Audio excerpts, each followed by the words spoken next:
The Dodgers have made a trade and are sending a catcher to the Tampa Bay Rays. Shohei Ohtani, he leaves tonight's loss in Cincinnati with cramps. We've got an update on Shohei Ohtani. Also, what are the Dodgers doing right now? What does the trade deadline look like? One of their top targets, someone that they were interested in, is not going to them. So we'll talk about what's going on with the Dodgers, what's happening. It's the eve of the MLB trade deadline, and we've got some Dodgers Dugout Live after dark. It's time for Dodger baseball. Welcome to Dodger Stadium. This is the golden age of Dodger baseball. The Dodgers are building a dynasty. You got it, Warrior Parade. We got it, Parade. The Dodgers punch back and head to the championship series. Ohtani starts the 50-50 clock. Monkey magic. Freeland hits the ball to right field. She is gone. Start the party, Los Angeles. Your Dodgers have won the World Series. Think blue, bleed blue, and I'm out. What is up, Dodgers Nation, and welcome to Dodgers Dugout Live, the #1 Dodgers podcast and Dodgers show on YouTube. My name is Doug McKain, credentialed member of the media. You can follow me on X and Instagram at DMac_LA. If you're new to the channel, hit the subscribe button, hit the notification bell. If you are a longtime subscriber, if you want to support the channel, then hit the like button. Drop a comment down below. It is the eve of the MLB trade deadline, and we've got a late trade to get into. Just minutes ago, Jeff Passan tweeted a deal between the Dodgers, the Reds, and the Rays. Passan tweeted, three-way trade per ESPN sources. Dodgers receive left-handed pitcher Adam Serwinowski, right-handed pitcher Paul Gervasi, and catcher Ben Rortvedt. The Rays receive catcher Hunter Feduccia, right-handed pitcher Brian Van Belly, and the Reds receive right-handed pitcher Zach Little. So, finally, Hunter Feduccia gets his opportunity to play on a big league club where he's not blocked. In this organization, we know that his chances of playing were largely impossible, and the only way he was going to play is if you were going to suffer multiple injuries, one to Will Smith and one to Dalton Rushing. So Hunter Feduccia, he goes to the Rays. The Dodgers continue to make deals with Tampa Bay, as we've seen multiple times throughout the last couple of years. Hunter Feduccia is 28 years old, okay? He's closer to 30 than he is to 25.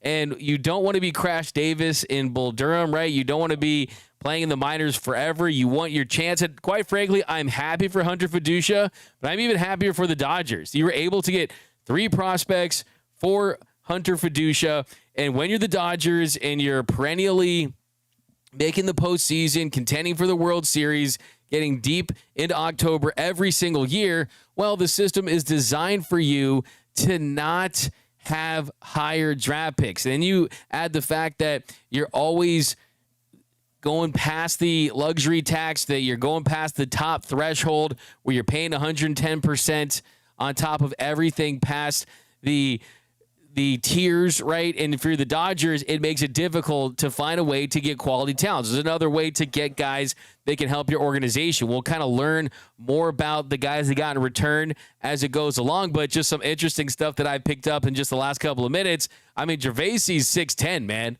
My man's big, 6'10". Serwinowski was playing A-ball up in A+ right there, and he's pretty nasty.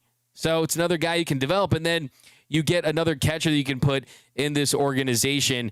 And a couple ways you can look at this. I mean, I think one way you can look at this is, what does this mean for Dalton Rushing? Does this mean, okay, Dalton Rushing for sure is not going anywhere just because Hunter Feduccia has some skin in the Dodgers game as far as being in spring training, has made his debut with the Dodgers last year, has a knowledge of the pitching staff, and has caught guys during spring training and things like that. There's some familiarity with the Dodgers system. So if you were to trade Dalton Rushing and Hunter Feduccia would be Will Smith's backup, that'd be tough. I mean, it's tough to throw a catcher in a backup spot during the season and expect him to be able to build chemistry with the pitching staff.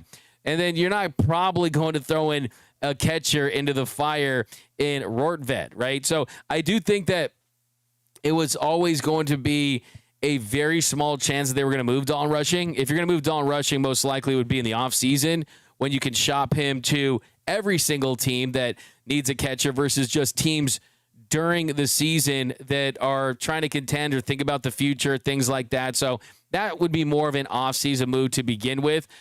I think that Rushing is safe. I think they like him. The pitchers certainly like him. They like the way he prepares. They like the way that he hits the ball hard when he has made contact. So I know the organization's very high on him, and I still think that they're going to explore different ways to try to have him a role in the future.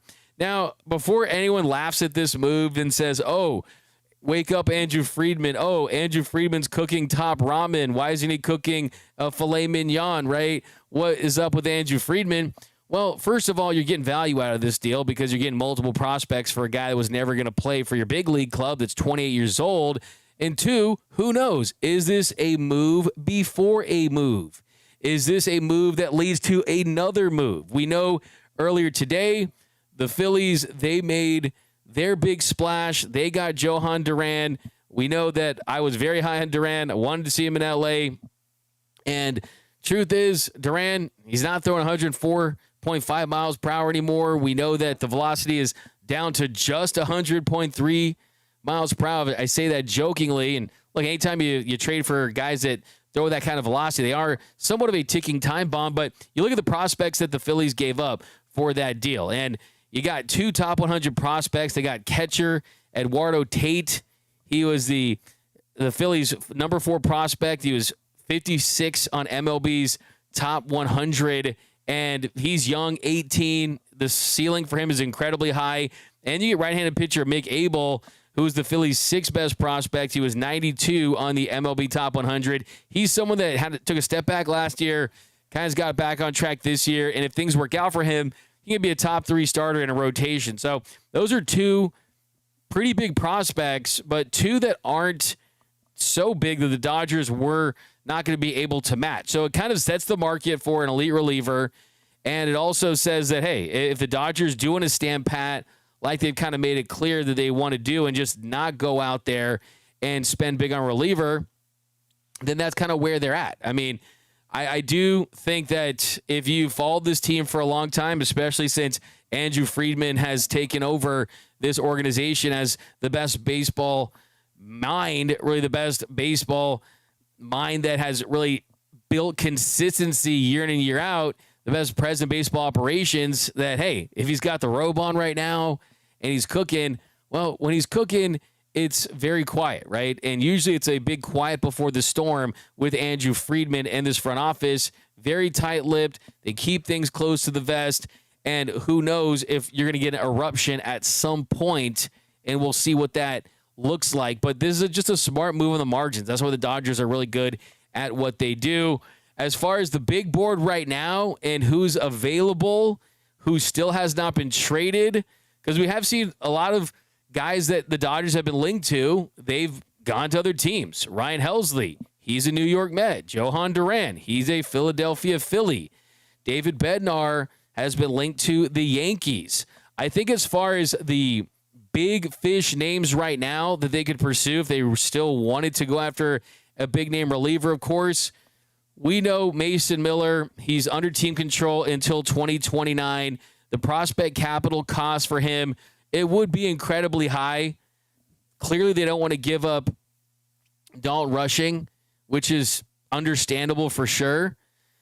But who knows? Could you still be at least in some type of communication? What I've heard is they definitely have shown interest in Mason Miller, for sure. I mean, will a deal get done? Who knows? I mean, would they even get to a framework of a deal? Who knows? But what we do know is that Ken Rosenthal said earlier today that the Dodgers aren't operating at the top of the market, and Duran goes to the Phillies. Will Mason Miller stand pat? Will he go to another team? Will the Dodgers get involved at all? We don't know. But what we do know is that you still need to add a reliever in some capacity. Are they going to do nothing? I find that hard to believe. I think when you look at the Dodgers and the Rays, my question is, what is the latest on Pete Fairbanks? And Pete Fairbanks, he did blow a save tonight, and there is some new buzz about him. There is some new buzz about him that the Texas Rangers have shown some interest in him, but the Dodgers are interested in Pete Fairbanks. And Pete Fairbanks makes a ton of sense for a lot of different reasons. And the first one being that he's not under team control for 2 years or 3 years or 4 years like Mason Miller, 5 years like Cade Smith, some of these younger relievers. Dodgers typically just don't do deals for those guys. I think it would take a special type of pitcher for the Dodgers to consider making a move for one of those guys. I think Mason Miller is really the only guy that I could see them really thinking about just because of how good he is for a guy that's under that much team control because of the prospect capital cost that would require. But if you could hold on to Zaire Hope and DePaula and let's say Freeland or Quintero, Jackson Ferris, and you can find a way to get that deal done, Robleski or someone in that pocket, maybe they consider it. At the end of the day, it is still for a reliever, but that is a very pressing need for this team. And Pete Fairbanks could be a guy that, hey, we know the Dodgers have the prospects to get a deal done for someone like Pete Fairbanks. If the Rays are truly going to move him, he's someone that is under team control until next season. He does have a club option that's valued at $7 million. There's some incentives in there where it can get up to $10 million. But he's a guy that has experience in the postseason. He still throws hard from a velocity standpoint. I think I'm doing my wish list right now. Mason Miller, of course, is number one. But after that, it really is Pete Fairbanks and David Bednar. And I think I just like the makeup of Pete Fairbanks in the sense that he hasn't had those low lows where he's been sent to AAA like a David Bednar. He's still throwing 97.3 miles per hour on the fastball, which is in the 91st percentile. Throws that four-seamer, throws that slider and changeup. The big difference in Fairbanks now than the guy we saw a couple years ago is the strikeout rate's actually below average. It's at 20.2%, the 36th percentile. But the barrel rate, he's missing barrels at a career high level. 2.6%. That's in the 100th percentile. So that's really good stuff. The expected ERA is really good. So Pete Fairbanks, could he be someone they could go and get? And we got some more tweets. The price for David Bednar has kind of gone up a little bit just because some of these relievers have gone off the board. So we'll see what the Dodgers do. But let me know down below in the comment section, what are your trade deadline thoughts, trade deadline questions? We know what the market has for Duran and kind of what that means. I will also say, Alexis Diaz, did you see him yesterday? Alexis Diaz getting that soft contact. Could this be another big win for the Prior Lab? Because Alexis Diaz, he was really, really good yesterday.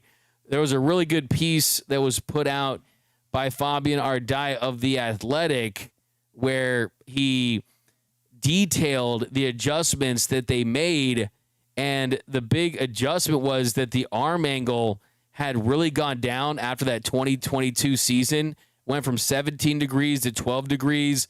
And then last year before that, 2023, 10 degrees. And then with the Dodgers, the arm angle, it's up to 18.9 degrees. So the arm angle is different, and you're kind of sacrificing chasing velocity for command. And last night we saw him induce a lot of soft contact. The stuff plus was way up. So maybe Alexis Diaz is a thing, and that's very encouraging to see. But look, I mean, I just look at the question marks in this bullpen for sure. By the way, later we're going to have a guest on this show, Kevin Klein, talking deadline here on Dodgers Dugout. But let's hear from you guys. And also, too, we're going to hear from Shohei Ohtani and get his thoughts on his outing today and what happened there. Dodgers did lose tonight Will they be winners tomorrow at the deadline? We got Bilal, KC, LA Dodgers, prospect World Series champions. You're not happy with the move. Fairbanks greater than side Bednar. That's my guy. Give me Fairbanks. I'll take Harrison Bader. I love Stephen Kwan for sure. That would be a big fish, no doubt about it. A Brendan Donovan would be a big fish, no doubt about it. We'll talk about the Trent Grisham as an option later. That's a very interesting one. Roy Estrada, John Heyman reporting Padres working on a Miller trade. And so that's kind of the big thing right now is the Padres getting Mason Miller. And we know that the Padres have gotten in the red zone, close to the goal line with guys that ended up being Dodgers. Max Scherzer and Trey Turner. Max Scherzer was believed to be going to the Padres. It was reported by Ken Rosenthal. All of a sudden, it was the Uno reversal type situation. Goes to the Dodgers.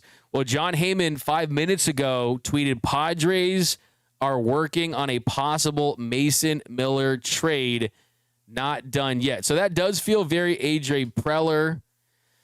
That feels very Padres. I mean, trying to make something happen. I mean, they got to try to shed some salary with their situation, but they also want to compete at the same time. This is from John Heyman right here. The Padres are working on a possible Mason Miller trade. Not yet done, but they are talking. So, look, you look at the division tonight after the Dodgers lose, and we're going to talk about that game. It's not going to be a long post-game show type of recap. We'll talk about that.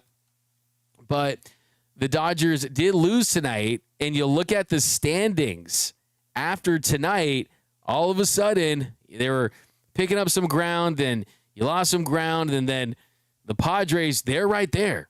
Dodgers at 63-46, 3 games up on San Diego. The Padres 60-49. So the Giants, SF, as far as the division goes, SF stands for season finished. 54-55, fine. But the Padres, they have not slid, and they are still in attack mode. Objects in rear may be closer than they appear. So a Mason Miller move by the Padres, that'd be earth-shaking, because not only do you not get him when you need a bullpen piece, because, yeah, you got guys coming back, but you still have thrown more innings than any team in baseball. There's a lot of question marks with the health of some of the guys and the performance of some of the guys in your bullpen. But the Padres, the team that is built to try to take you down, they want to slay that dragon.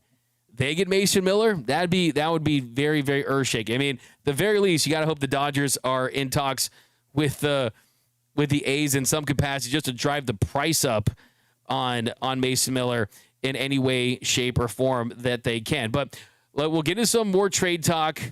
Let's hear from you guys down below. It's going to be a jam-packed show here on Dodgers Dugout Live. Heyman just reported Padres better than the Dodgers now. They got Mason Miller. D-Mac Freeland said, yeah, absolutely. I'll talk to Freeman. Mason Miller not done yet, but talking. They're talking. Hey, they're talking. Say, hey, I haven't asked that girl yet out. We're just talking, right? Ohtani's leg looks shaky from the second. That's from N_snafu.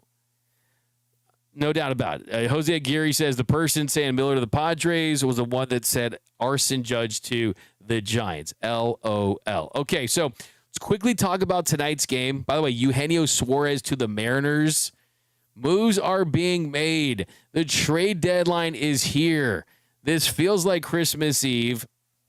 Are we going to get the Nintendo 64 or are we going to get Cole in our stocking? Either way, this team is talented enough to win a World Series, even without moves. But like I said all day today, you can improve this roster. But let's talk about this game a little bit. The Dodgers lose 5-2 in Cincinnati. Shohei Ohtani was making his 7th start, coming back from his 2nd Tommy John surgery. And the pros was he threw 51 pitches, 32 for strikes. The pitch count was as high as it's been since coming back. And there were some moments there where you didn't see the hard contact. I mean, that's kind of been an issue in some of his starts. Shohei giving up some hard contact. It really was the command throughout this start. It really was the command where he just wasn't able to kind of get behind his pitches like we've seen him. I mean, he did find a way to be effective for 3 innings to a degree. There's no doubt about it. But it was that 4th inning where things just kind of just went off the rails for him as far as just not being able to make anything happen, where it's like, okay, what's happening with Shohei Ohtani? I mean, he ends up leaving the game. The Dodgers trainer, Dave Roberts, they go out there in the 4th inning with no outs, a 2-0 count against Spencer Steer, and he throws 6 straight balls, had 2 straight wild pitches, and he left the game. That was it. Shohei was done. His final line on the night, he gave up 2 runs on 5 hits, went 3 innings, had 4 strikeouts, 2 walks through 51 pitches, 32 for strikes. The ERA at 2.40 after this one, where he gave up the runs. He gave up a double to Gavin Lux. That was just not on my bingo card. Gavin Lux getting a double off Shohei Ohtani. A couple batters later, Ellie De La Cruz singled to center. That made it 1-0 Reds.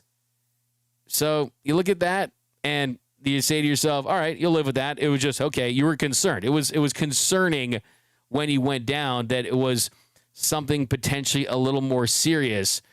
Thankfully, they reported during the game through Kirsten Watson that it was cramps. But here was Shohei Ohtani after the game talking about his start.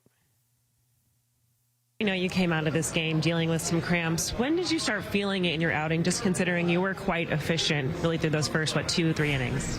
ちょっと聞きましたが、いつぐらいから釣り始めたっていうか。初回からそうですね、感じてはいましたけど、なんとか、だましだまし、はい、3回ぐらいまではいけてたんですけど、最後はちょっとなかなか難しかったなと思います。I felt it in the first inning, and just try to work around it, and I was able to do so up until the third, and didn't quite work out in the fourth. When it comes to your build-up, do you think that this is a disruption in it, or do you still feel like with today's outing, you're still moving in the right direction? そのリハビリの過程としてまだいい前進するような感じですか、それとも少しステップバックしないといけない要素になりますか。いや、球数を投げれたのはいいところかなとは思うので、はい、交代するということはないと思いますし、ただ昨日今日ちょっと体調が良くないので、しっかりとまずは明日の休み挟んで体調を戻してから、次の登板のスケジュールが決まるのかなと思います。The good thing about today's outing is my pitch count was where I wanted to be. I think this is a step forward in a sense, and I didn't really feel great, to be honest, physically the last couple of days. So in terms of that, just yeah. Where did you feel the cramps the most? 場所は臀筋のあたりですね、右の。right hip. Shohei, how were you able to stay in the game to DH with the cramping? DH にできたその要因というか、試合に出れたつったにもかかわらず。そうですね、守備にもちろんつくわけではないですし、はい、試合もまだまだ競ってはいたので、もちろん打席に立ってチームに貢献するっていうのがまず一つの仕事かなと思ってます。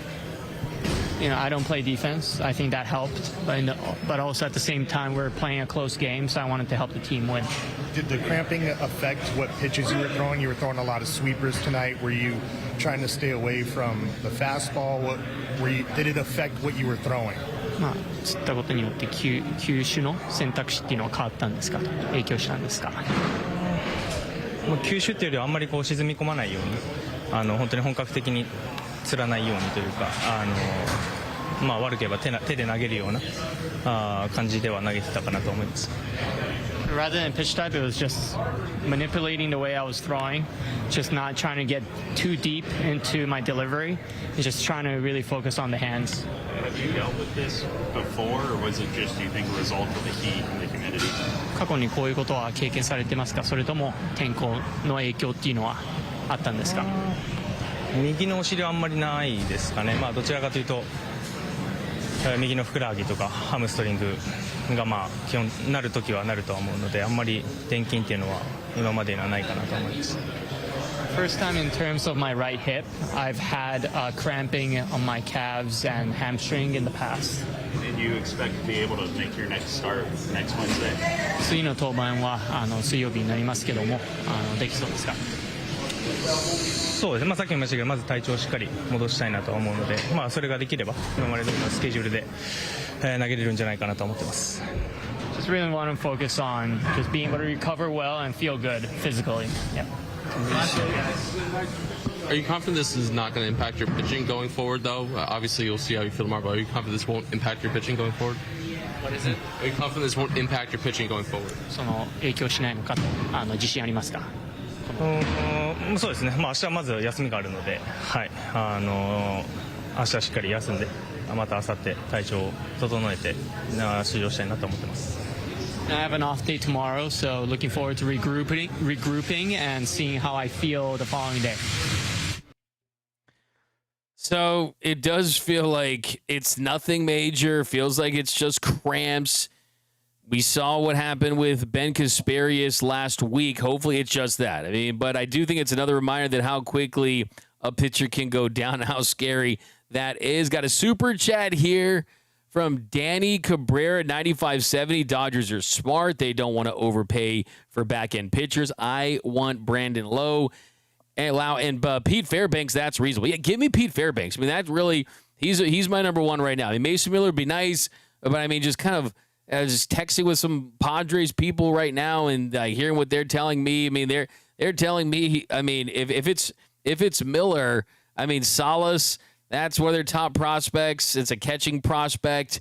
He is 20th on the top 100 list. Ethan Salas, and I mean, would they really give up Leo DeVries? I mean, that would be crazy. I mean, the third best prospect in baseball. I mean, he's just 18 years old, but would you include him in a trade for Mason Miller? I mean, I think at this point the Padres are doing something, man.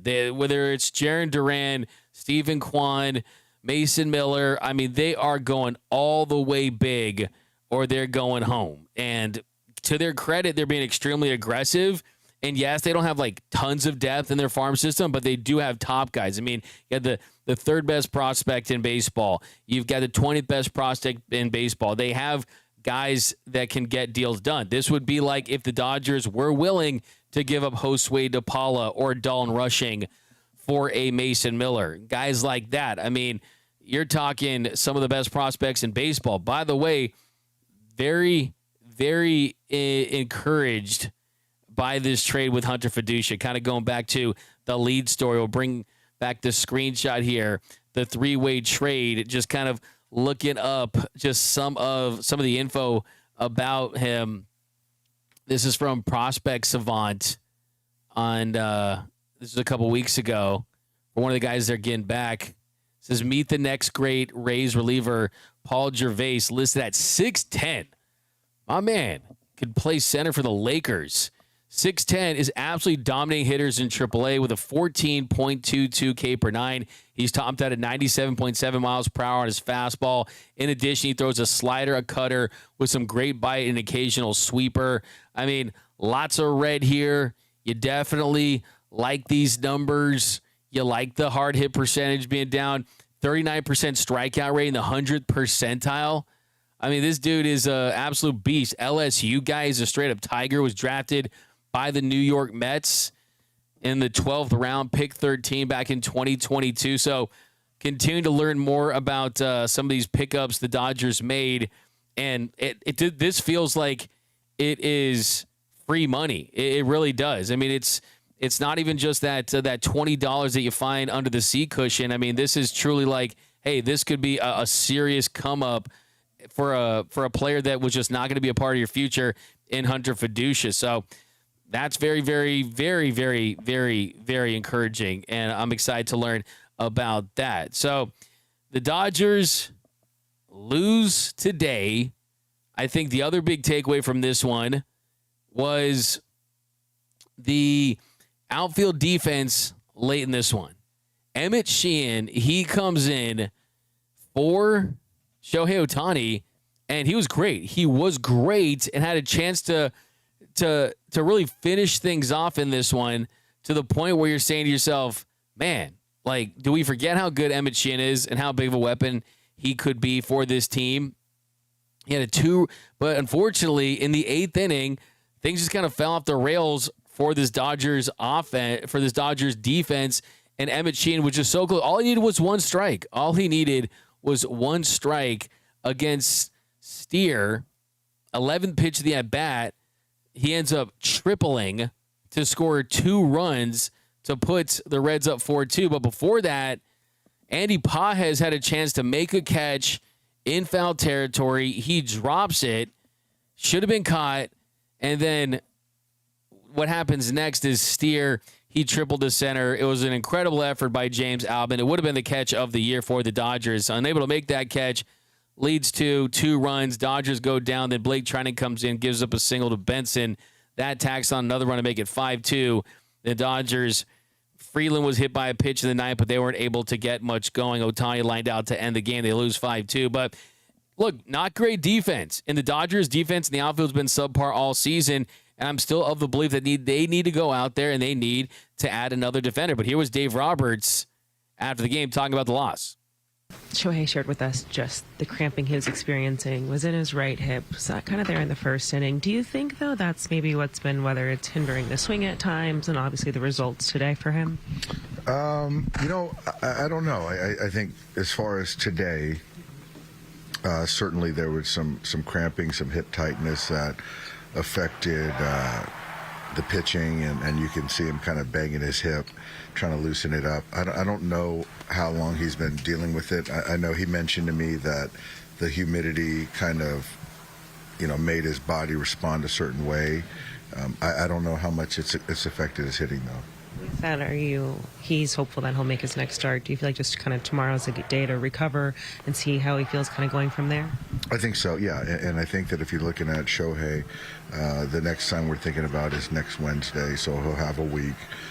It'll be at home, so there won't be humidity to deal with. Did you have going in after the first that he was kind of feeling something there? No, I didn't. I know that, he was more focused today as far as kind of having a different edge to him, but I didn't know that there was, hip tightness or anything like that. I just saw a funky throw. The follow-through just didn't look right, and I think he was on the one right before that pitch I came out, and then he threw another pitch, and I just didn't see the finish the right way, so I went out. So that's a positive update, like more stuff on Shohei Ohtani. See you guys down below in the comment section talking about Pete Fairbanks. And, yeah, I think we're all in agreement that would be nice. I mean, I see people saying, okay, let's get him in Dodger blue. I want to see it. Yeah, I mean, he brings a nice mix. I mean, the 4-seam fastball, we're talking about a nasty, just wipeout slider that misses barrels. There's no doubt about it. I mean, he would be a fantastic fit on this team. Opponents this season on that heater hitting 194, on that slider hitting 119. I mean, you're talking about a guy that's limited slug as well. Tonight, he did give up a home run.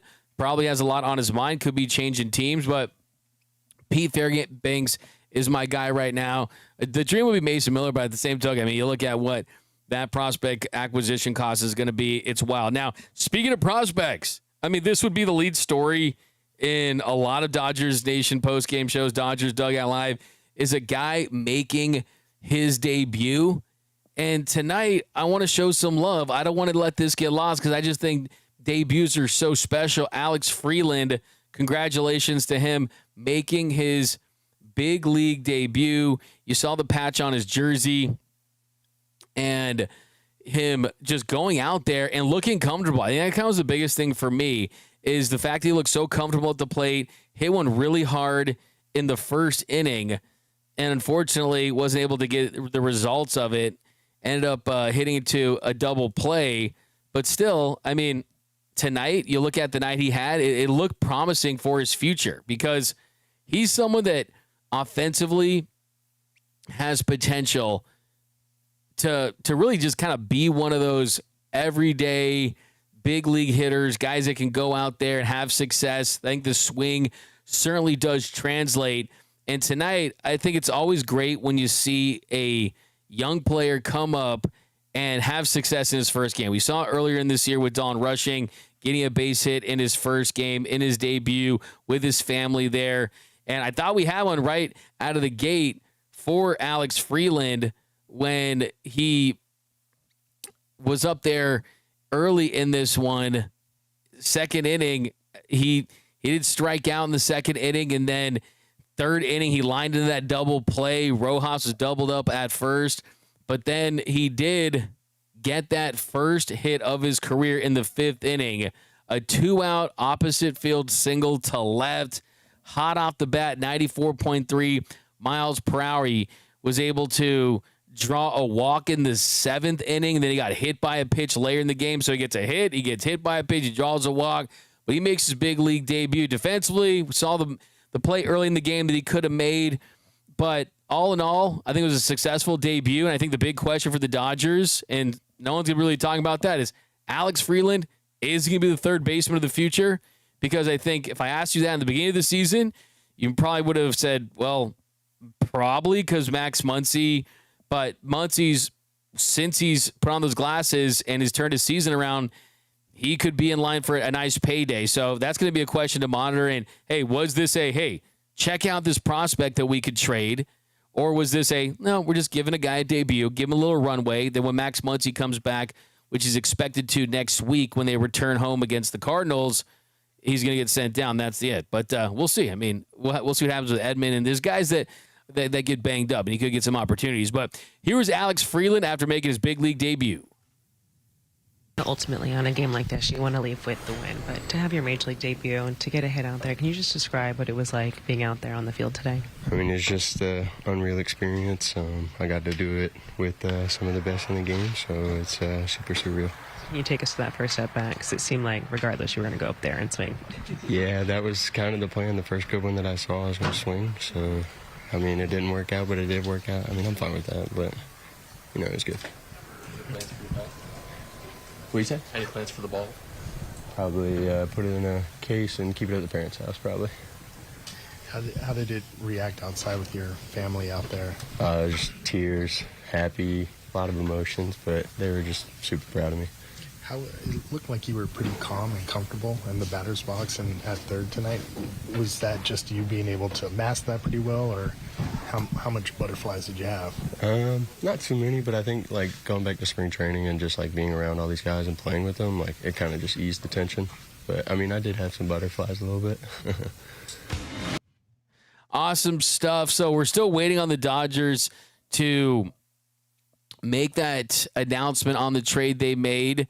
And debuts are always special. And for the Dodgers player that they acquired today, Paul Gervais, he did make his debut with the Tampa Bay Rays this season. So he's someone that has already kind of made it to that level, which is definitely a big positive. If I told you the Dodgers were trading for a tall pitcher this year named Paul, you probably were going to hope that was Paul Skeens. But Paul Gervais, just looking more into him. He made his big league debut with the Rays on June 21st. Pitched for the Rays for 5 games. Gave up 3 runs in 6 1/3 innings of work. Had 6 strikeouts, 5 walks. So, as is the case with most young pitchers, what I always say, if you want to be the man, you have to have the command. And you want to increase that. But clearly the Dodgers are going to address that and work on that. He's 25 years old. Like we mentioned, 12th round pick of the Mets back in 22. LSU Tiger, like Paul Skeens, by the way. And he was a deadline deal move by the Mets to Tampa Bay last year. And I think what the focus is for me is his AAA stats. I mean, a 3.12 ERA, 4 saves in those 27 games, 63 punch outs and just 12 walks. So the strikeout to walk ratio, the AAA level is really good, 40 1/3 innings. I mean, that's definitely really, really high. I just look at that size, dude. I mean, 6'10", he's already going to be the tallest pitcher in Dodgers history when he takes the mound. The tallest pitcher in Dodgers history. Yeah, that's pretty wild. Mark Hendrickson was the former tallest, the dude who played in the NBA. I mean, it's crazy. So, yeah, he also has been optioned once. So he's got some options years left. He used his first option year. And then, yeah, Hunter Feduccia, I interviewed him a couple times. Extremely nice guy. If I'm not, you think another LSU dude, right? LSU dude's getting moved. I mean, he played 7 games for the Dodgers this and last season, 28 years old. I mean, he's getting up there as far as prospects go. And Feduccia down in AAA Oklahoma City this year, hitting 290, 9 bombs, 14 doubles, 4 triples, 79 games.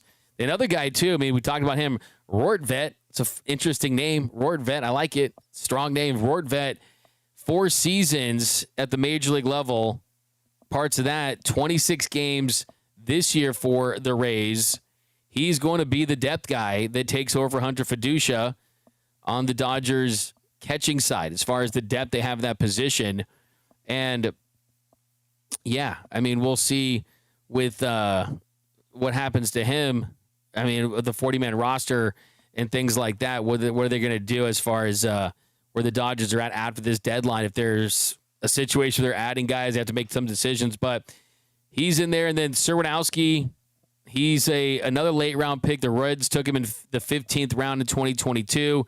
Young, 21, southpaw, 4.84 ERA in 18 games for High A Dayton. 92 punch-outs, 39 walks, and 74 in the third innings, 27.7% strikeout rate. So we'll wait for the Dodgers to do the official announcement. But, yeah, this is very Dodgers, right? Rays trade, Reds trade. It's kind of what we see with them. But that's where the Dodgers stand. Give me Pete Fairbanks. Give me Harrison Bader. Give me Brandon Donovan. But if you don't, we'll be fine. But I do think this is a Dodger team that can improve the roster. And I'm very excited to see what they are going to do because we're less than 24 hours away from the MLB trade deadline. And let's take some comments. Then we're going to get into a quick interview I did with Kevin Klein. He's got some very interesting thoughts on the deadline. A player that the Dodgers could get in return for Dustin May that you won't want to miss. But do some comments. He had some great at-bats for Alex Freeland. Young G, I-2785, Mason Miller will be traded. His price just went up after the other closers were dealt. Yeah, it's a great point. I mean, a smart move by the A's. You want to wait till Duran goes off the board and Helsley goes off the board. Some of these other guys, because then, hey, today's price isn't yesterday's price and absolutely goes up for sure. There's no doubt about it. But we got what happened to Landon Knack. Pete Fairbanks is goofy looking, but that's okay since we're not looking to date him or marry him. Okay, it's random. We got a 199 super chat. AF will not pay these prices. No big move coming. I mean, hey, that would fit with what he said, so we shouldn't be too surprised if that happens. Freeland sounds like a likable guy. He looks like Morgan Wall. Am I crazy? Dodgers, Dune, 11:30. Skeens will be a Dodger before you know it. I like that. All right, guys, so we got a couple more here. DMAC, what players you see the Dodgers getting? I'm hoping for Fairbanks. Pete Fairbanks, I'm hoping for. Still think Harrison Bader is a guy that makes sense that could help this defense for sure, and he's having a good year offensively. We know the Twins are sellers. I mean, we'll see what the Dodgers do, though, because will they even trade Dustin May at this point? We'll see. We got Brana Rochelle, 99. I don't know if our bullpen will even make it to the playoffs if we stand pat DMAC. Look, I mean, I am all for it. I've explained it all day, so I absolutely do expect them to make a move or two. And look, I think, a Maton, I mean, there's a lot of moves, Anthony Bender. There's moves that are kind of not these big flashy relievers that they could still add that could potentially help this team. But my issue with that is that if they're not that much better than the guys that are still in play, you basically are trading for guys that are on the outside looking at the postseason roster. So kind of what's the point for sure. But all right, guys, let's do a quick interview, and then we will talk tomorrow morning. We're doing a trade deadline special, 1 o'clock to 3:30. We're going to be live all day in the afternoon, breaking it all down. We're going to do giveaways.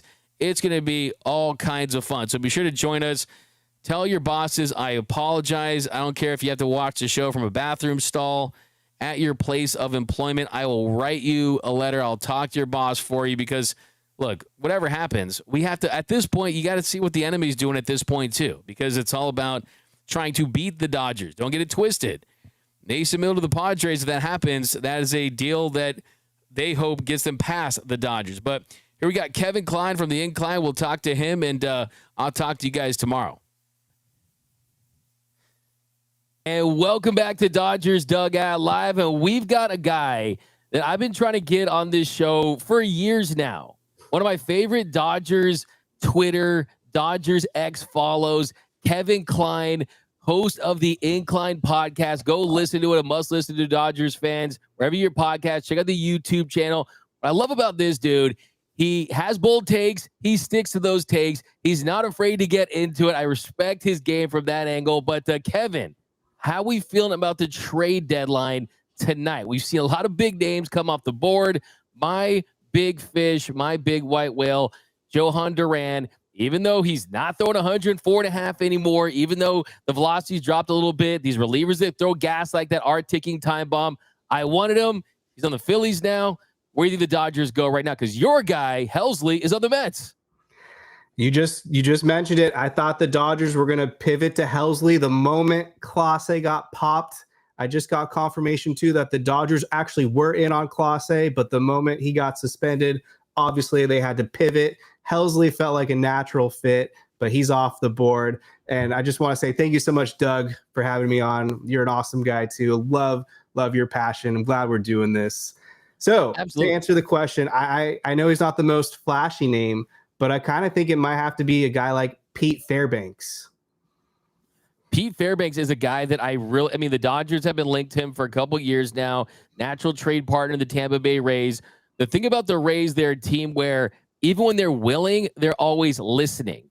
And we see them trade and make additions even earlier this week. And I think what I love about Fairbanks is he's back on another year after this, $7 million with incentives and go up to $10 million.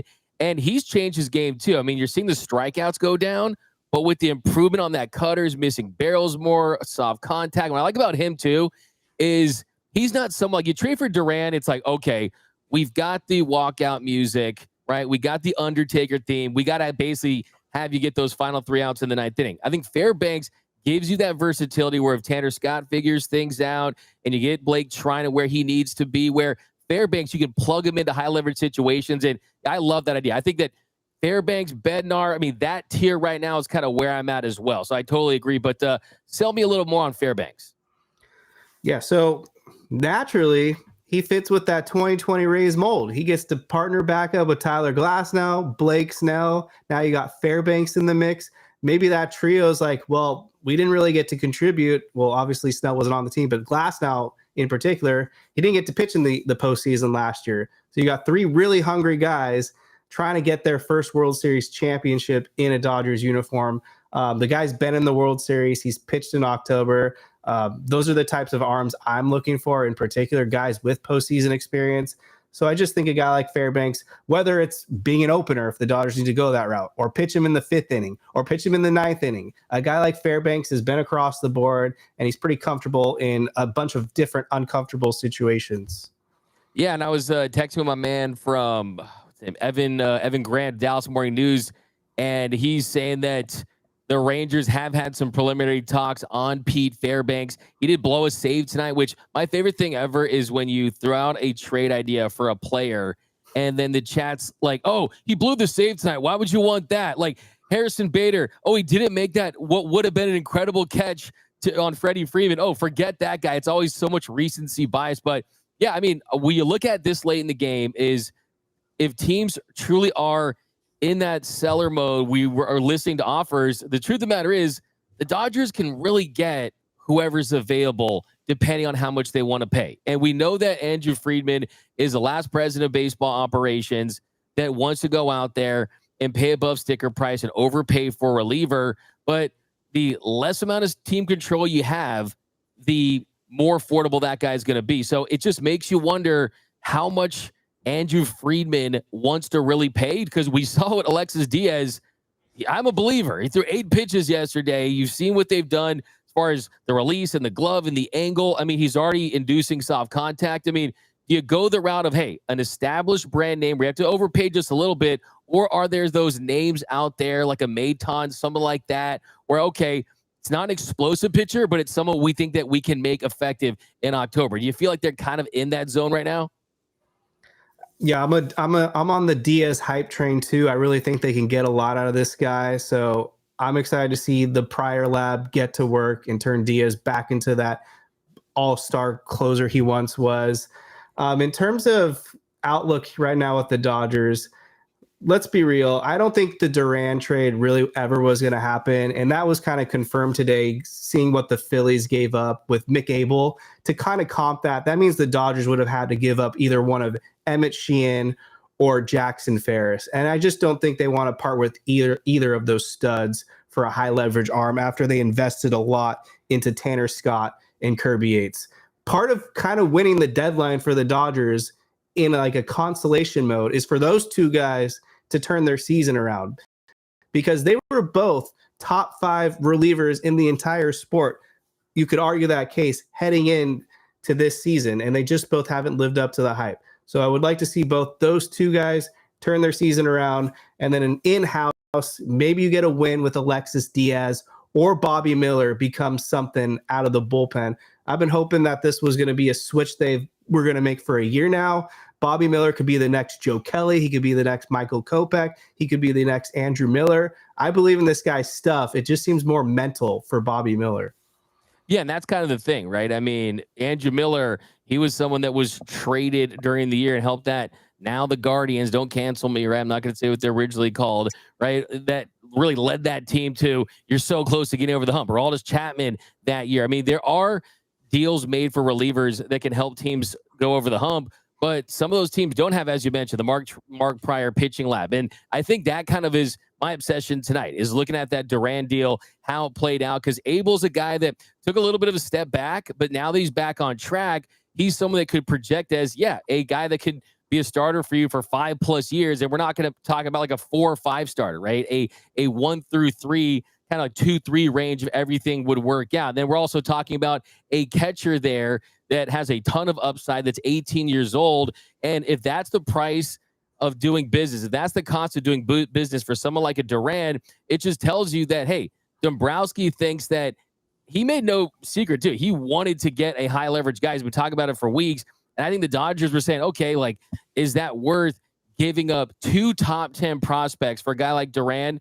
For me, I could have talked myself into it, just because when you break down this current bullpen and some of the question marks, I mean, there are a good amount of them, right? But having said that, you can also see why you would avoid this. And if you take this as basically the market setting deal, and you look at what a Mason Miller would cost, well, Mason Miller would cost DePaula, possibly rushing. I mean, we're talking about a guy that is under team control until 2029. He's a fireballer that I think is a true superstar. Right? I really only think there's like 2 superstars, and I don't even think I would call Duran a superstar, kind of superstar adjacent at his position if everything worked out. But Mason Miller is really the only true like superstar. Yeah. And there's just no way that I could see them giving that many top prospects for a reliever.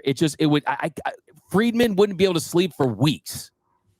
No, I think Mason Miller is the ultimate pipe dream. I would be shocked. I mean, I'll credit Friedman if he pulls that off, and I'll continue to worship him. But I have a really hard time seeing that one.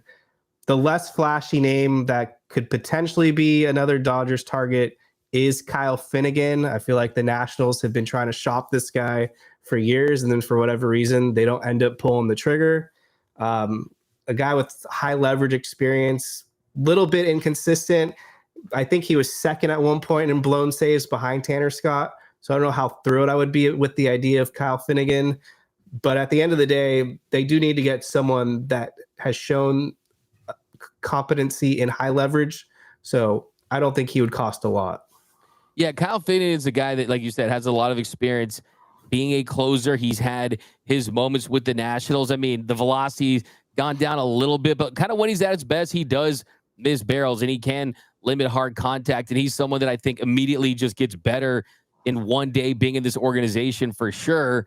But I think you also have to consider, hey, like once you get past, like let's say when Bednar's gone, let's say when some of these other guys are gone that you kind of think about on the fringes, right? I mean, when you look at what's available after every team that thinks they're a contender is making a move. Are any of these guys better than what they have if everyone's healthy? And with all those guys, what would the postseason roster crunch be from a pitcher standpoint, right? I mean, I think that there's certainly guys that they have identified that can certainly help you, like a Bender from the Marlins, guys like that puts the ball in play, but he can do some things. But it's kind of like, wait a minute, like, what do we have here? It's like, are we going out to eat, or can we cook a really good meal at home, right? And then it kind of brings me to this next topic that I'm really interested to get your thoughts on, Dustin May. Because Dustin May, we know what he looks like when he's right. I mean, he's absolutely filthy. The stuff moves. Yes, the velocity this year is down a couple of ticks. We know the sinker has gotten pounded at times. He's given up 16 home runs this season. But a move to the bullpen where he's not facing a lineup 2-3 times, when the velocity is trending up, we can just unleash that sweeper. It is enticing. I don't want to put the Andrew Miller thing on him, the Michael Kopech thing on him, but just from a pure raw stuff, talent standpoint, it's something that's very intriguing. Dustin May was always someone going into this season that I thought was going to ultimately be in the Dodgers bullpen, but then the injury stockpiled. And then ironically, a guy that has had a lot of injury misfortunes has actually been very durable for the Dodgers this season. He's already pitched in 19 games. In my mind, my gut tells me as well that Dustin May won't survive the trade deadline as a Los Angeles Dodger. And it's not a knock against Dustin May, but when I look at the Dodgers pitching staff as a whole, you know who the big four will be in October, assuming if healthy: Ohtani, Yamamoto, Glasnow, and Snell. Then you got to have to figure out some of your innings eaters, not the high leverage guys, but just guys that can eat innings. Sheehan obviously deserves a spot. I think you have to put Kershaw in there just out of respect for Clayton Kershaw. Doesn't necessarily mean they're going to use him, but I think it'd be a slap in the face if Kershaw's healthy and you left him off the postseason roster. So naturally, I think Kershaw gets a spot. I think Justin Robleski will definitely be in that mix if he gets more opportunities. I think he has the talent. And then we'll see what happens with Roki Sasaki, but he's supposed to be coming back shortly for the Dodgers, and maybe they find a use for him out of the bullpen. So those are some of the guys I can envision eating multiple innings. Then you got the high leverage arms. I don't need to lay them all out there. But point being, it's just hard for me to see a spot for Dustin May. I think they could flip him for an outfielder. Yeah, absolutely. I mean, I think for me, once you start doing the exercise of listing everyone that could be healthy, right? And they're just in a better spot this year than they were last year. I mean, Snell, as you mentioned, back. Shohei Ohtani left the game today with some cramps. I think that was a nothing burger. I think that's Cincinnati being humid in late July. I'm not going to make nothing more about that. But in the Kershaw thing, too, I want to point something out. I definitely respect your take on the Clayton Kershaw thing, where unless he's just like late season, Noah Syndergaard, Lance Lynn, something like that, he's going to make the postseason roster. And I think we can make that precedent right here. That the precedent, the line we draw on that is 18 years, multiple Cy Youngs, and future first ballot Hall of Famer that has a statue. Like from here on out for the end of time as Dodgers fans, that's going to be the reward. Like, yeah, you make the postseason roster when you have that list of accomplishments. Anything less than that, then we're going to have a hard conversation. But I'm totally with you on that. I do not want to see Clayton Kershaw in a Dodgers hoodie being a cheerleader in the postseason. We need to see him contribute in some capacity and go out the right way. But as far as the outfielder that you could acquire for him, I definitely think that if I'm Dustin May, that you want to get Ross Stripling, right? I mean, you are entering free agency, and the thought of being stashed in the bullpen, which it's almost like getting bought out in the NBA, right? You're a buyout player forever, right? It's like when you get from a starter to reliever, we know guys have gone back and forth. It's happened, but his best case scenario is going on team, making 7 to 10 more starts, staying healthy, throwing those flashes, and then entering free agency, maybe getting a $10 million deal, 1+1, something like that to really reestablish himself. And if you're the Dodgers, you saw tonight's game. I mean, James Outman almost made the catch of the year, right? And then Andy Pages, a misplay in foul territory. For the most part, he's played above average defense in the corner outfield spots. But I don't know about you, I don't love watching balls land right in front of outfielders like we've seen all season. And the outfield defense has been subpar do you think it's more of a focus of, okay, we want a third, fourth-ish outfielder to supplement the defense, and they're kind of looking that side, and then when it's a Bader, a Donovan, guys that do have above average bats, it's like, okay, that's great, but we're also looking defense. No, absolutely. I think defense is something that the Dodgers have a lot of emphasis in. It's out there now that Harrison Bader has been a target. Guys that I'm kind of looking into that I don't have confirmation, but just if I were to make targets, I could see, because I talked to Pat Ragazza, who wrote the story, slid into his DMs, and he's a friend of our show. The Yankees really do want Dustin May. So then the question is, well, who do the Yankees give up? I don't think the Dodgers are going to flip May for prospects. I think they have kind of a surplus in the outfield. And when they added Austin Slater, that only logs up. It makes it an even bigger logjam. Dodger fans might not like this, and we'll see what happens. But I could see a world where Dustin May gets flipped for Trent Grisham. Hey, Trent Grisham, no batting gloves. Got to respect that, right? I mean, he's someone won the Gold Glove a couple years ago over Cody Bellinger. People were upset about it. I mean, hey, you're a former enemy and you join the Dodgers, and maybe you can win them over, right? I think you look at Grisham. He's certainly a guy that he's a name that Dodgers fans are certainly familiar with.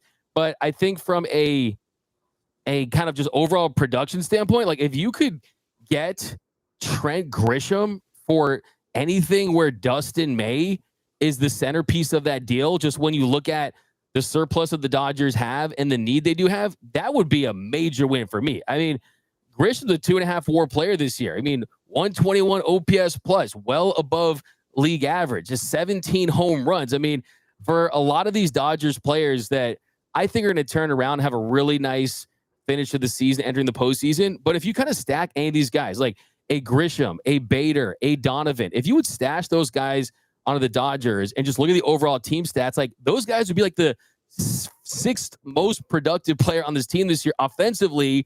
And they also bring something defensively.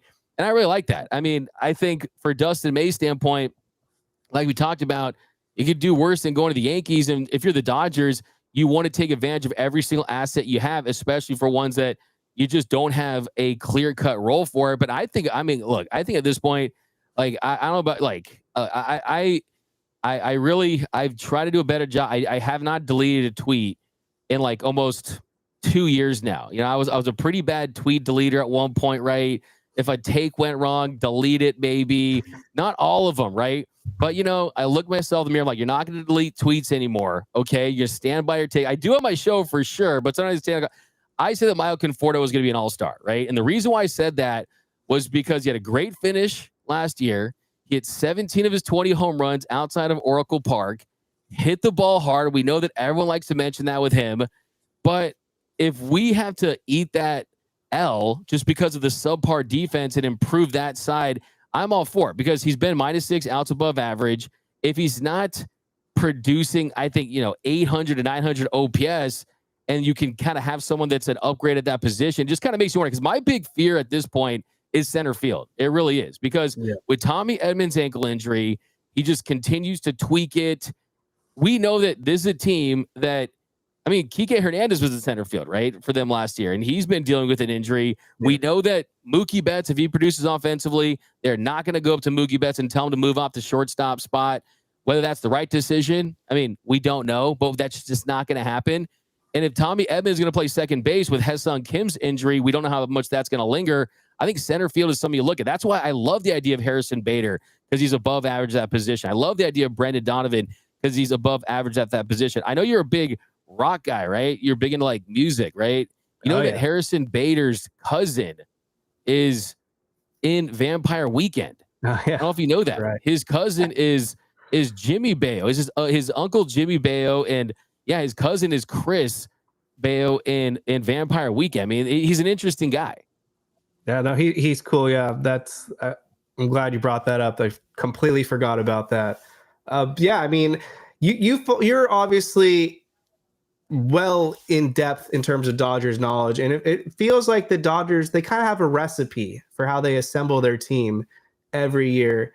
And I think one of the ingredients that they're looking for right now is that Kevin Kiermaier type player. They want someone that they can throw out there in the later innings as a defensive replacement to protect the ball game, and it's going to be someone that doesn't mind being on the bench. So another name that I expect to get traded, I don't know why the White Sox would even keep him, Mike Tauchman. I don't know if the Dodgers are linked to him, but he's having a really good season randomly for the White Sox, and he's an elite defender. I know he's burned us in the past with great defensive plays.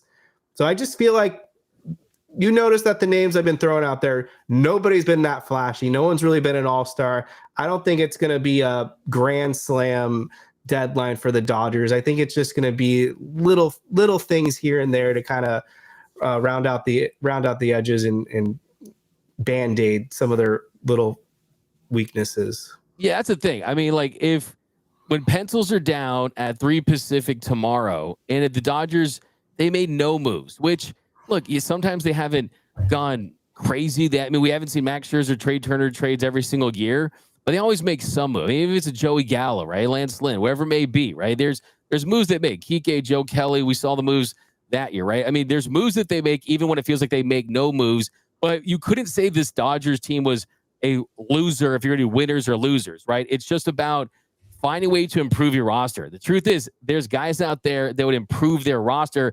Tauchman's a great example. We've kind of mentioned him a couple times on my show, and the fact that, yeah, I mean, he's someone that he's not going to demand batting in the top of your order, demand a lot of attention, but he's kind of this like blue collar guy that's having a good year. And I think that that's kind of what you want from a lot of these guys is you're catching them when they're having a good year. Like Tauchman has a 132 OPS plus, man. You know what I mean? Like, it's like little things like that. And he's 34, right? I mean, it's kind of like a situation where for the Dodgers where it's, hey, when you're getting guys that are not on long-term team control, it's okay, let's get them at their very peak or just when they're just finding it. And next year, if they're bad, who cares? Not our problem, right? But I do think that obviously the top name that could be available, you mentioned Emmanuel Clase, and you know, from what I heard about the whole Emmanuel Clase thing is, look, they've had their eyes on him for not 1 year, 2 years, 3 years. They've been on him for a really, really long time. And we know what they view in guys that aren't just fireballers, right? Guys that can induce soft contact. And it really is crazy to think that he's in like a betting scandal, right? I mean, he must have had the over on Yankees home runs in the 2024 ALCS. But the truth is, Stephen Kwan, if you were to go into a lab and kind of build that like Brandon Gomes, Andrew Friedman Dodger, like he is such a perfect Dodger, just top level defense, best arm. Really, the thing about him, he doesn't hit the ball hard, but he's like a walking 285 hitter, right? And I just love his floor. And the question I have for you is this: would you consider a Dalton Rushing type move for a Stephen Kwan? I mean, we're talking about all-star, multiple years of team control, under 30. I'm not saying that this is out there, but I mean, that would be a kind of a Godfather type of thing. Like, hey, we're giving you someone we think is one of our top guys for our future. 1 for 1, I don't think I would really want to do Rushing for Kwan, but I think you make it that package deal where we'll throw in some extra guys, and the Guardians, they're going to have to give us one of Cade Smith, who I know the Dodgers have had talks about him, or the new target that popped up, Shane Bieber. I know I am being kind of hypocritical because I said you got to get rid of Dustin May because there isn't really room for him. And then by me saying let's add Shane Bieber, that kind of contradicts the point. But I think Shane Bieber is the perfect low risk, high reward guy. You get him back to the Dodgers, you get his mechanics down. He's won a Cy Young Award before. You got him for next season too. He's only going to make $16 million, so it's not that expensive when you're looking ahead to 2026. One of those two pitchers I just mentioned with Kwan, yeah, I'll trade you Dalton Rushing, and then I'll throw in a Robleski or whatever pieces I need to make this deal happen.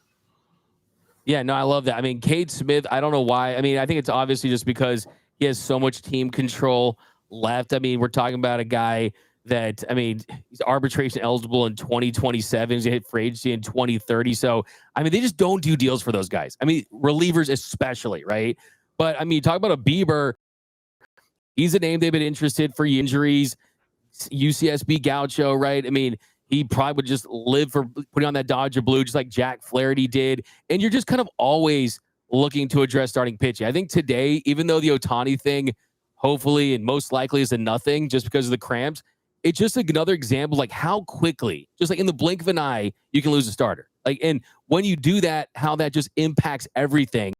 And I think that you're 100% right, that if you were going to include any of these top guys, like if you're going to go as high as, like DePaula is close to being a top 10 prospect in baseball, right?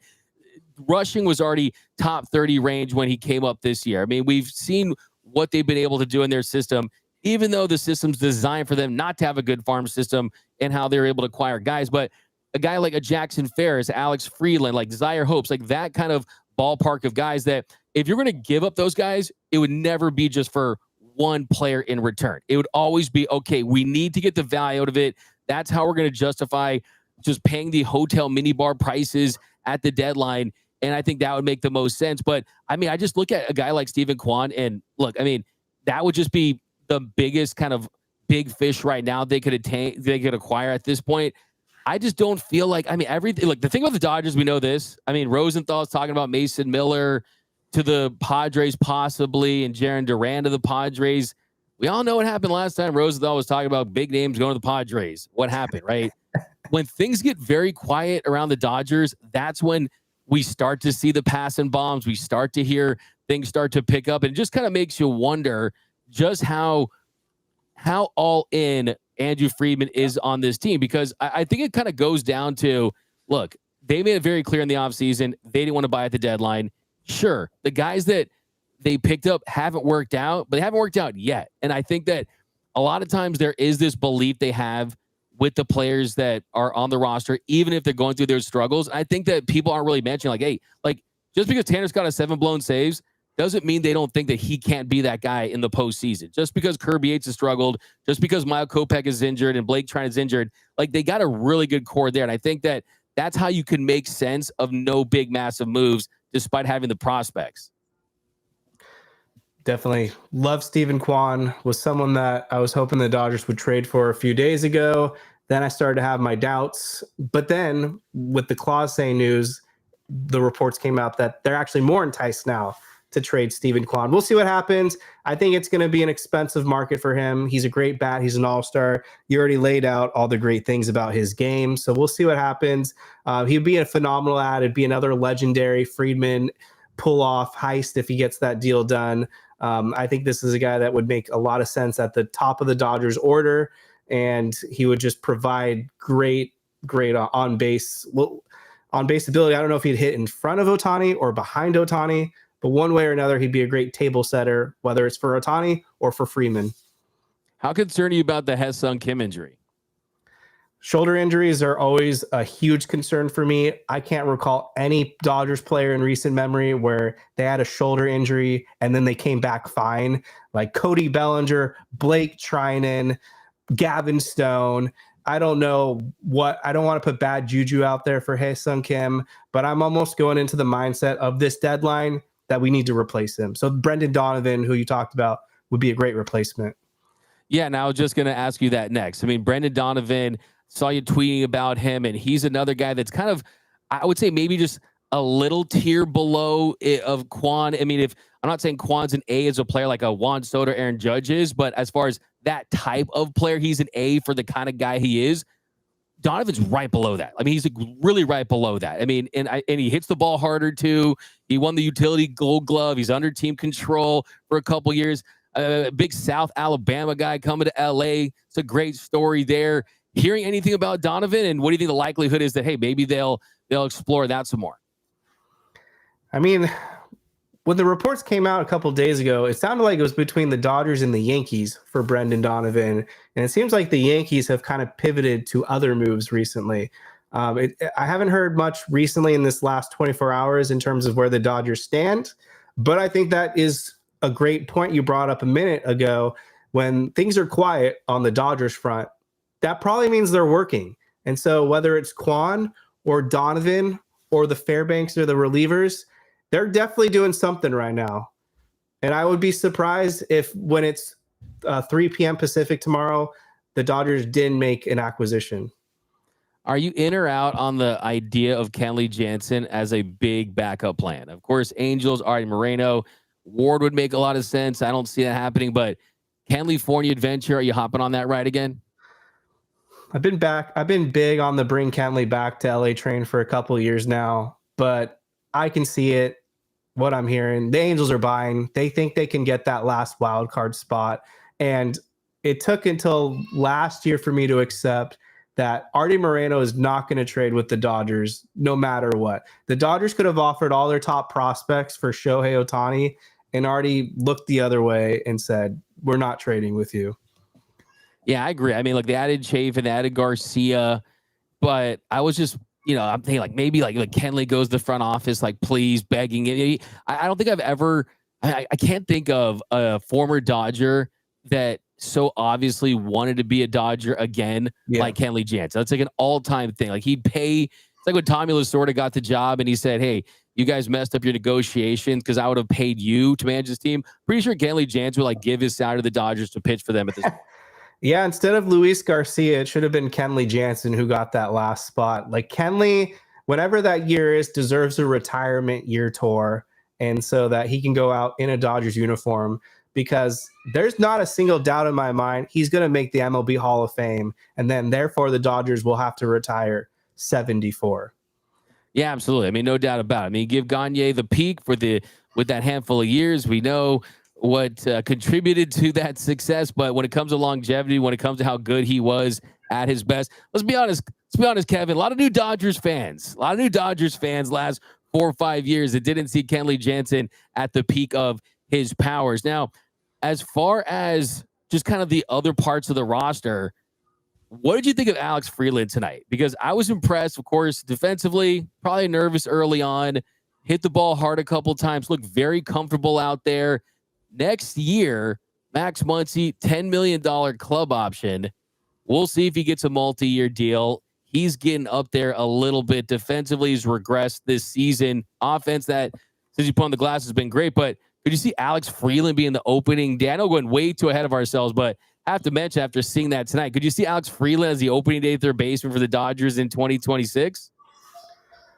It's a really good question. At one point, I was convinced that this was Max Muncy's last year with the Dodgers, and then he completely had that resurgence, and now I'm not too sure what they're going to do with Max Muncy. So I think we kind of have to first see how the rest of this season plays out. If Max Muncy has another NLCS legendary performance, especially on top of that, they're probably going to keep him. In terms of Alex Freeland, whether he's a Dodger or elsewhere, I do think he will be an MLB starting player in 2026. I think he has that swing. He reminds me a lot of Corey Seager, and I do think that the switch hitting ability is also a nice little cherry on top. The guy seems legit, so I'm in on Freeland. No, I mean, I relate. He kind of looks like Morgan Wallen a little bit. I mean, I'm kind of getting that vibe from him. All right, so we'll get you out of here on this, Kevin. So I don't know about you, big fan of Bill Simmons, right? I mean, I kind of like hate listening to him sometimes as a Lakers fan, but I listen to it. But it's like I yell at him and I argue and I disagree with him while I'm listening. One of my dreams is having one of those like YouTube videos where it's like you're talking about a draft or a trade deadline, and they're like, oh, like Doug McKain cooked during that draft, where it's Bill Simmons during the 2013 draft, where he said that like Anthony Bennett was going to be a buzz. During the Luka draft, he said that he was going to be great. It's like there's these drafts where Bill Simmons like just totally killed it with his predictions. So I'm going to give you a chance. If you just want to, you don't have to. How do you think tomorrow plays out? I mean, how do you think tomorrow plays out? If you want to throw a name in there, if you want to just go by position. But here's the floor, though. You want to make a prediction with how the Dodgers deadline goes down. And then, hey, if it doesn't go right, we'll forget it. If it does, we'll like clip it up and it'll go everywhere. I'm not afraid to take risks. So big picture MLB first. Luis Robert Jr. goes to the Philadelphia Phillies. I think that'll be the headliner move, I guess you could say, because I don't think there's many big moves out there left. Dodgers, here's my prediction. They get the one reliever, Pete Fairbanks. They get the utility guy. I'm going Brendan Donovan. I think they get it done. And then they surprise us and they get one of the two outfielders I talked about, Trent Grisham or Mike Tauchman. And I'll even just throw in a little nugget because why not? James Outman gets traded. James Outman gets James Outman gets freed to an organization where he can actually get a chance to be an everyday player and try to recreate what he did back in 2023. All right, I like the predictions. I don't know why I'm excited about Trent Grisham. I don't know why. Like I just for some reason I kind of am. I mean, you look at the numbers, pretty solid. Respect the no batting gloves, and yeah, I mean, let's see if you can help us do some. But guys, if you don't listen to the Incline podcast, go do it. Subscribe, podcast, Spotify, wherever your podcast, YouTube channel as well. Kevin Klein, go follow him on the X machine for sure. And definitely go support all of his stuff. But that's going to do it for this episode of Dodgers Dugout Live. And we'll get some more trade talk after the break. And welcome back to Dodgers Dugout Live. Hour 20. We are going all in. Burning the midnight oil here on the show. Shout out to Kevin Klein rocking with us. I mean, hey, honestly, if you're going to trade Dustin May, if you don't get that outfielder, could it be him? We will see. So, yeah, we're still kind of diving into the latest stuff. John Heyman did tweet an hour ago. The NL West is in a battle, and there's a battle brewing for all-star outfielder Steven Kwan.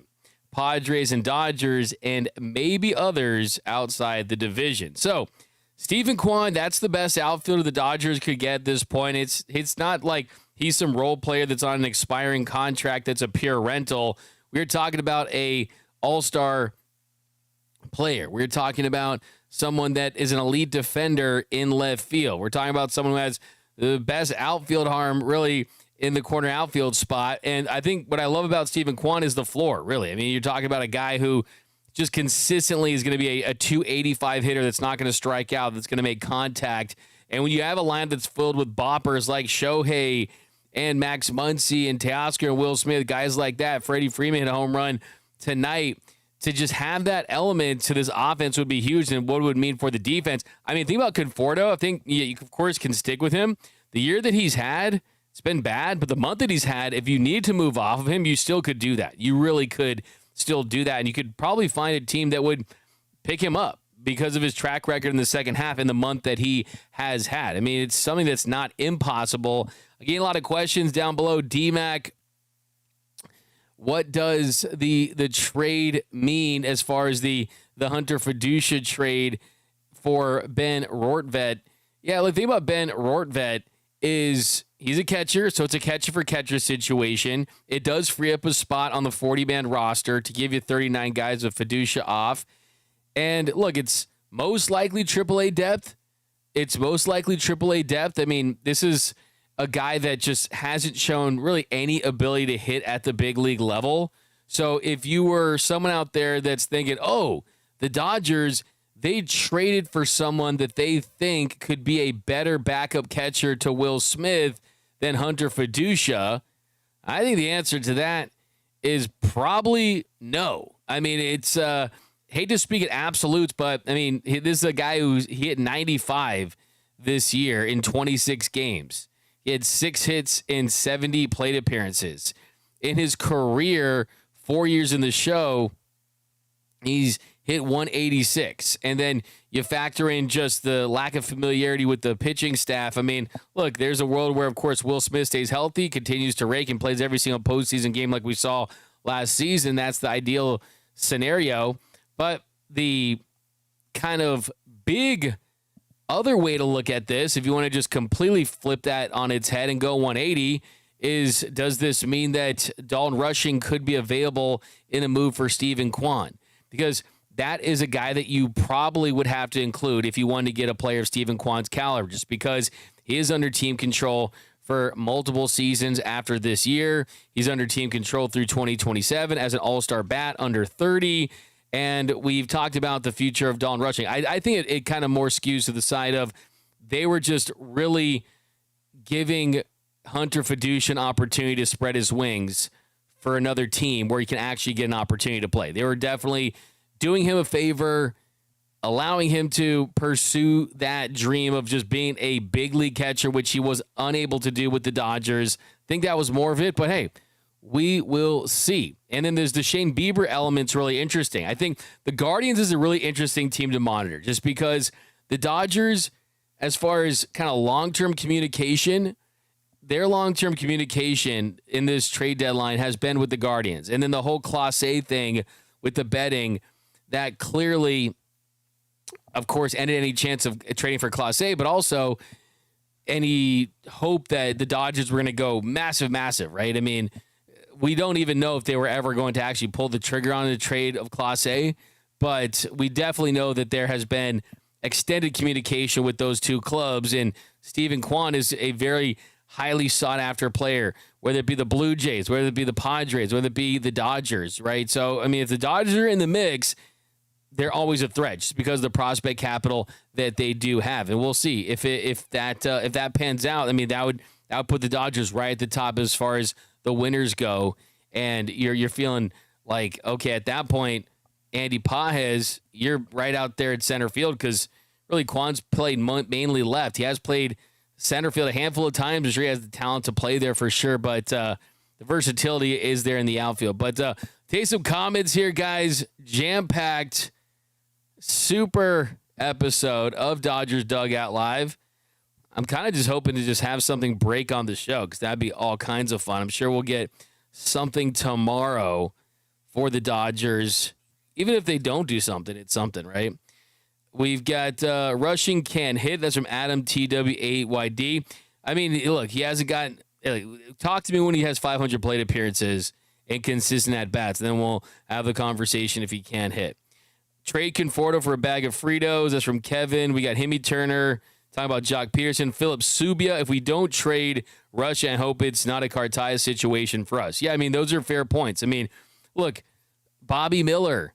Same situation. They could have traded Bobby Miller for Dylan Cease, didn't do it. I mean, we know that most of these prospects aren't going to turn to MLB All-Stars. That's just the percentage chances of that. And I think, too, another thing, look, Dustin May, I do think you'll see an uptick in velocity if he goes to the bullpen. I think it's a role that he could play up to. He's not a big strikeouts guy. He really is. He's below average when it comes to strikeouts and whiffs and things like that. But I think the hope would be that you place him into a bullpen role where he's not facing the order multiple times, so they don't have times to adjust. I mean, how many starts have you seen Dustin May cruise, and then you see him have to face the order the third time around? They adjust, and then they get the big inning. They get the extra base hits. We saw Alex Bregman get the big home run just sitting on that sweeper that he hung in the last start he had against the Boston Red Sox.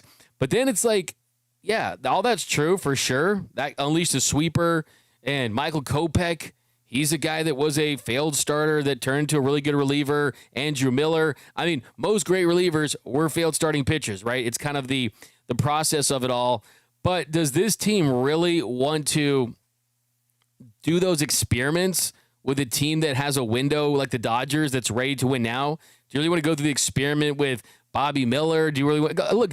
But Bobby Miller's not Mason Miller, man. And he never will be. Like, that's just not how this works, right? I mean, all fastballs aren't created equal, okay? And going through experiments like that for guys that aren't guaranteed a spot on the postseason roster when you could pick up some stuff for him. And I know people don't like the idea of Trent Grisham because he was a Padre, but I had no idea that how well his offense was playing. Obviously, he's not like a Steven Kwan type, but he's a 121 OPS plus, 17 home runs this year, has 2.5 WAR. So pretty interesting stuff. Let's see if there's anything else. It's pretty late. I doubt anything's going to break in the next couple of minutes here, so we pretty much got you guys covered. But let's take some comments here to end the show. Let's look down below. Brown and Rochelle, I'm working on those cards. Who else would fan punch on the Dodgers to get that edge? Cruz will Dodger blue before you know it. Talking about O'Neal Cruz, I guess. D-Mac will be live. Yep, absolutely. What's up, Ron Fig? Parades over prospects from Philip Subia. D-Mac, really? No fam. Is there a Tommy fam? What are you talking about? Dave Roberts of the Padre, get over it. LOL. That's from Nick. Trent Grisham, he is not a trash throw. Miller, Outman, Conforto for Arson Judge. Who says no? That's from Bob down there. We've got D-Mac. If you speak in absolutes, you need to do the Yoda voice. Trades Andrew need to make. Win World Series. Dodgers must do. Okay, Kwan is a Timu Luis Arraez. I mean, it's kind of funny. I mean, I think this year, I look at the defense though. D-Mac, what about Cedric Mullins, Brianna Rochelle? I mean, my tier list that I dropped earlier today. Let's see if I still have it somewhere. I had him right there, kind of on the lower tiers, just because. Yeah, I mean, this is a Cedric Mullins that has been kind of trending in the wrong direction last couple years of his career. This year, Mullins, I mean, slightly above average offensively, a .1 WAR, 15 home runs, bats left, throws left. What I like about Cedric Mullins, does play center field, and I think that's an area where Tommy Edmonds' ankle concerns me. Ha-Seong Kim dealing with a shoulder injury, that concerns me. So a guy that can play that role could be good. He is an above-average defender. As far as the batted ball profile, a lot of his stuff, hard hit rate, things like that, are below average. Mullins is a guy that, from a contract standpoint, where you look at just where he's at, I mean, he's going to be a free agent next year, so it is a rental. So prospect capital cost, it wouldn't be crazy. I mean, we saw it happen with Felix Bautista, and where he's at, he's going to be out for a while. So he's dealing with that shoulder injury, so you don't really get the 2-for-1 there. I mean, Ramon Laureano is another guy, another bat that's going to be on the block. But give me Stephen Kwan, give me Pete Fairbanks, and let's call it a deadline. That would work for me. But all right, guys, couple more here, and then we'll let you guys go to sleep. You guys got to rest up, man. Make sure you leave some carrots and cookies out for trade clause, okay? That's going to give us something. Jason Lamillo, 9763-999. Is the 3-team trade actually real or just rumors? Also, why would they put Made down in the pen when we'd only have about 4 starters if you do that? Well, first of all, the trade is official. Second of all, the Dodgers already have 6 starters by the end of this week, especially when Blake Snell comes back. You got Yamamoto, that's 1. You got Blake Snell, that's 2. Tyler Glasnow, that's 3. You've got Clayton Kershaw, that's 4. You got Shohei Ohtani, that's 5. Emmet Sheehan should get starts, too, when they go to the 6-man rotation. Rogi Sasaki could return at some point in August. So, yeah, if all those guys stay healthy, that would be fortunate, and a level of fortune that we haven't seen for Dodgers pitchers in quite some time, but who knows? It could happen. Chris Heasley, 7825, D-Mag, how's Shohei be so good with such a bad swing? He's like a Scheffler of baseball. It's interesting. Never heard Shohei Ohtani compared to that, for sure. That's interesting. But, yeah, I mean, look, he's still going through the transition of being a two-way player again. I mean, even if he doesn't want to admit it, and even though we've seen him have success hitting while pitching, the home run that he hit in the bottom of the first after giving up the home run to Buxton last week, it's all going to come together for him. Dax player Stephen K. LFG. We need another pitcher and a bat. Trade Bumfardo. We've got Ray Soto. AS should be wearing a bathrobe on the phone while we sleep. Duran went to the Phillies. Yeah, we talked about that at the top of the show. All right, guys. Well, that's going to do it for this episode of Dodgers Dugout Live. Emergency extended trade special edition. Join us tomorrow. If something goes down in the morning, I'm just going to go live. So anything goes down, expect a live within the first 10 minutes. And we're going to be live in the afternoon for a couple of hours. We're going to do some giveaways, have a lot of fun. Hopefully we'll get some shoeies. If something goes down, might break out my special Dodgers suit that I do for special occasions. You never know what could happen. But that's going to do it, guys. Follow me on X and Instagram at DMAC_LA. On your way out, do me a big favor. If you want to support this show, support me, hit the like button, drop comments down below. Anything trade related, I want to hear from you guys. What would you consider to be a winning trade deadline for the Dodgers? I mean, they're already all in, right? $400 million team. They can get better, though. There's always ways to get better. All right, guys, that's going to do it. If you're new, subscribe, hit the like button, drop comments, and remember that nothing, absolutely nothing, brings us together quite like Dodger baseball. And until next time, think blue, bleed blue, and I'm out. It's time for Dodger baseball. Welcome to Dodger Stadium. This is the golden age of Dodger baseball. The Dodgers are building a dynasty. You got one parade. We got a parade. The Dodgers punch back and head to the championship